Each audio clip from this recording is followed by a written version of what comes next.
Passons à notre panel de parlementaires. Mes invités ce soir, depuis le foyer de la Chambre des communes, les députés Francis Scarpaleggia, Alain Reyes, Brigitte Sansouci, Monique Pauzé. Bonsoir à vous quatre. Bonsoir. Parlons donc de cette réforme électorale et je commence tout de suite avec l'opposition. Monsieur Reyes, la formation du comité, 10 députés, mais 6 du Parti libéral. Votre réaction? Bien, pour nous, c'est un comité naturellement qui est partisan, donc qui va avoir les pleins pouvoirs de décider. En plus, deux des partis politiques, bon, qui ne sont pas reconnus officiellement, mais qui n'auront pas le droit de vote autour de la table. Mais la question n'est pas là pour nous. La question est que ce n'est pas un comité d'élus, 10 personnes, à faire la recommandation du système qu'on devrait utiliser dans le futur, mais plutôt à la population du Canada qui devra faire un choix aussi important si le gouvernement veut vraiment changer ce mode de scrutin comme il le souhaite, ou en tout cas comme il l'annonce déjà présentement. Alors, Mme Sansouci, d'abord sur la composition, avez-vous des remarques à faire? Bien, c'est sûr qu'on ne peut dire qu'enfin le comité est lancé, parce qu'au NPD, on a toujours fait de la réforme du vote de scrutin une priorité, mais d'accoucher d'un comité, somme toute, assez standard, on se demande pourquoi ça a pris autant de temps. Il est étonnant que pour faire une réforme démocratique, les libéraux, qui ont reçu 39 % des appuis environ dans la population, choisissent de se donner une majorité au comité. Il est difficile après ça de dire aux Canadiens de faire confiance à un processus qui est supposé de nous donner une Chambre des communes qui est le reflet de leur vote. Et là, on n'en profite pas pour faire un comité qui est le reflet de leur vote. Au Bloc québécois, vous serez là, mais vous n'aurez pas droit de vote, Mme Pauzé. Exactement. Alors, je vais probablement répéter ce que mes collègues ont dit. Alors, c'est étonnant qu'on va parler de réforme démocratique, mais que le comité aurait dû en être un premier jalon, un premier exemple. Alors que là, les libéraux s'organisent, dans le fond, pour avoir le dessus du pavé, pour avoir une majorité au sein du comité. Pour le Bloc québécois, on a le droit de parole, on a le droit de question, on n'a pas le droit de vote. Et là, on veut parler de réforme démocratique. Encore une fois, il me semble que le comité aurait pu être un exemple en partant et donner la parole et le droit de vote. On représente, vous savez, on a été élu par 800 000 personnes, on représente en tout 1 million de personnes qui, là, n'auront pas le droit de vote à un comité où on va parler de réforme démocratique. Il me semble qu'il y a quelque chose qui ne fonctionne pas bien, là. M. Scarpaleggia, vous venez d'entendre vos 3 collègues qui ont des doutes, une méfiance à l'endroit de ce comité. Vous dites quoi?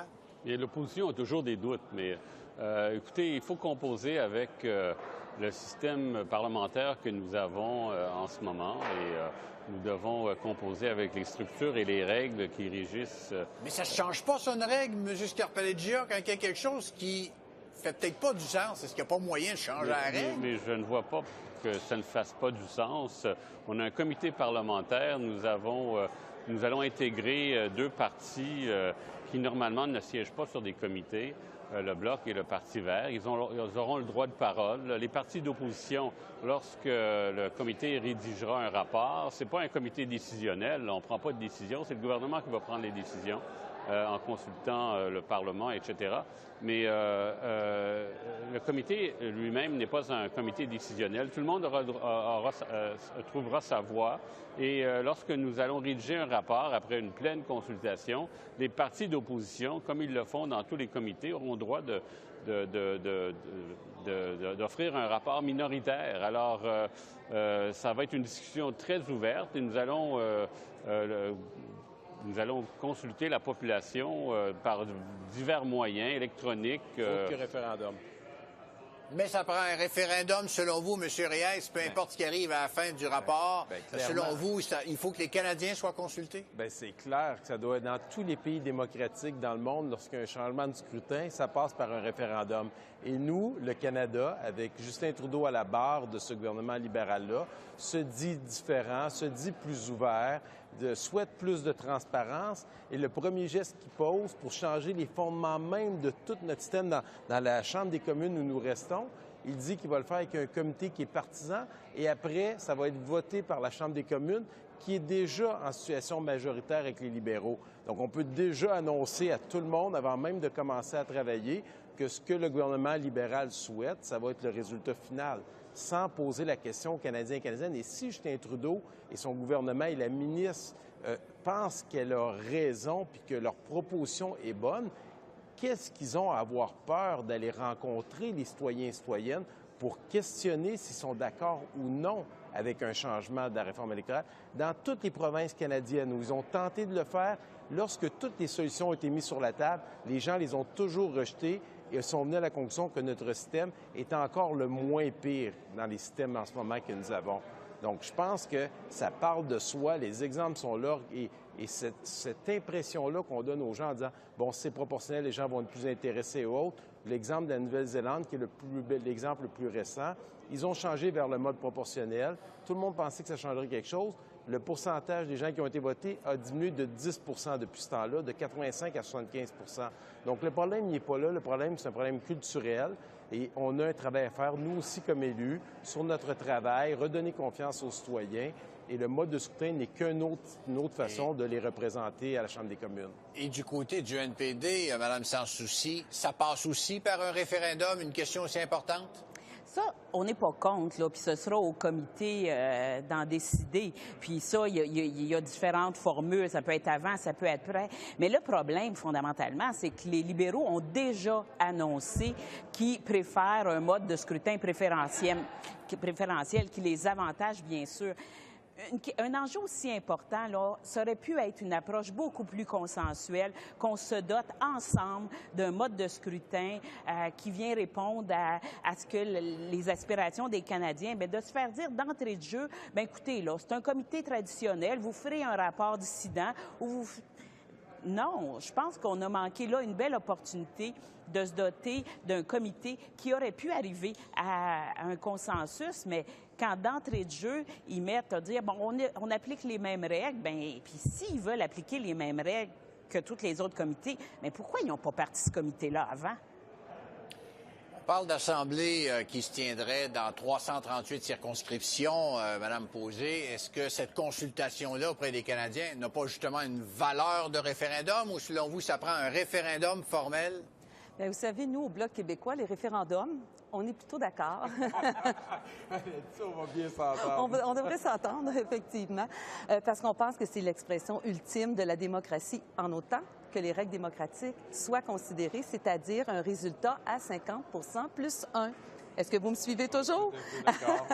On est d'accord, on ne s'assinera pas là-dessus. Maintenant, advenant qu'il y aurait un référendum et que le Québec, à 50 plus 1, voterait contre la décision du gouvernement, voterait contre ce qui serait donné au gouvernement, bien, il faudra considérer ce que les Québécois disent, puisqu'après tout, tant qu'on fait partie de la Confédération canadienne, bien, on représente quand même 25 de la population.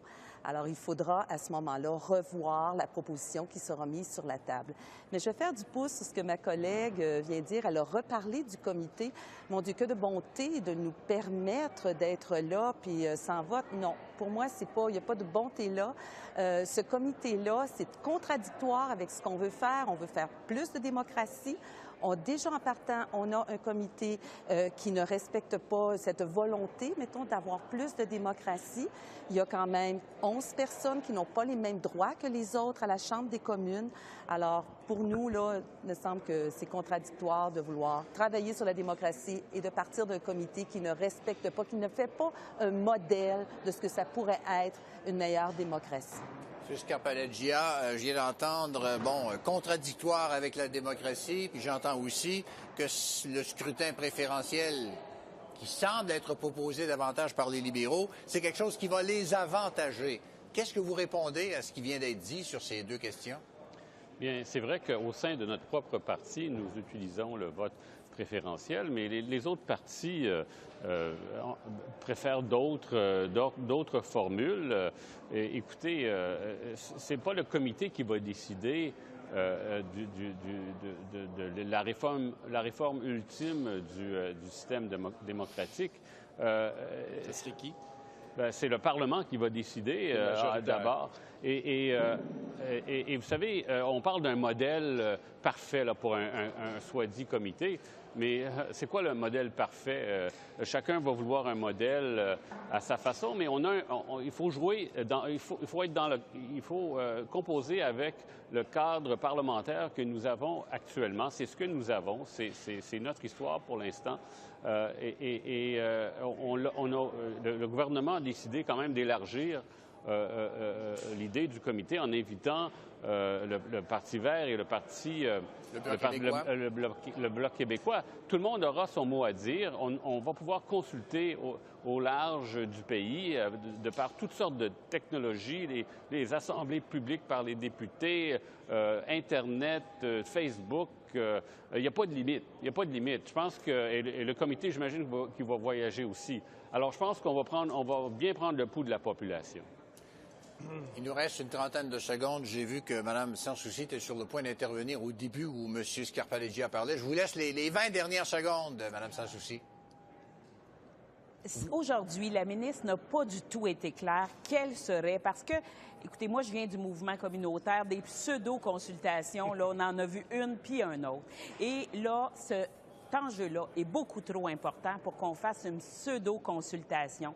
Il faut se donner vraiment des règles claires pour qu'on aille vraiment chercher un mode de scrutin qui est le reflet de ce que les Canadiens et Canadiennes désirent. Et on va se quitter là-dessus. Merci beaucoup à vous quatre d'avoir été là. Merci, M. Bonsoir. Au revoir. Bonsoir.